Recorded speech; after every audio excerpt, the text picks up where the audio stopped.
সাত সকালেই দুঃসংবাদ। অসুস্থ যিশু সেনগুপ্তের স্ত্রী অভিনেত্রী প্রযোজক নীলাঞ্জনা সেনগুপ্ত দক্ষিণ কলকাতার এক বেসরকারি হাসপাতালে ভর্তি রয়েছেন তিনি। তবে আপাতত তিনি অনেকটাই সুস্থ বলে জানা গিয়েছে। কিন্তু কি হয়েছে তাঁর? জানা যাচ্ছে ডিহাইড্রেশনে ভুগছেন নীলাঞ্জনা সেনগুপ্ত। তিনি এতটাই অসুস্থ হয়ে পড়েন যে তাকে হাসপাতালে ভর্তি করা হয়। সোমবার নিজের ইনস্টা স্টোরিতে হাসপাতালে ঘর থেকে ছবিও পোস্ট করেন নীলাঞ্জনা। ক্যাপশনে লেখেন, ব্রোকেন বাট বিউটিফুল, অর্থাৎ ভেঙে পড়লেও কিন্তু সুন্দর। হাসপাতালে ঘর থেকে দেখা যায় খোলা জানালা, খোলা আকাশের ছবি পোস্ট করেছে নীলাঞ্জনা সেনগুপ্ত। আরও একটা ইনস্টা স্টোরিতে দেখা যায় যিশুপত্নীর হাতে সেলাইনের চ্যানেল করা। এর আগে ছোট মেয়ে যারা সেনগুপ্তের গ্র্যাজুয়েশনের সেরিমনির ভিডিও পোস্ট করেছিলেন নীলাঞ্জনা।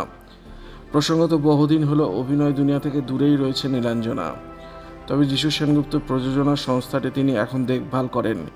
এই মুহূর্তে যিশু সেনগুপ্তের প্রযোজনায় চলছে হরগৌরী প্রাইস হোটেল, যে সিরিয়ালটি টিআরপি চার্টে বেশ ভালোই জায়গা পেয়েছে। ব্যক্তিগত জীবনে নীলাঞ্জনা হলেন একসময় বাংলা ছবির জনপ্রিয় অভিনেত্রী অঞ্জনা ভৌমিকের মেয়ে।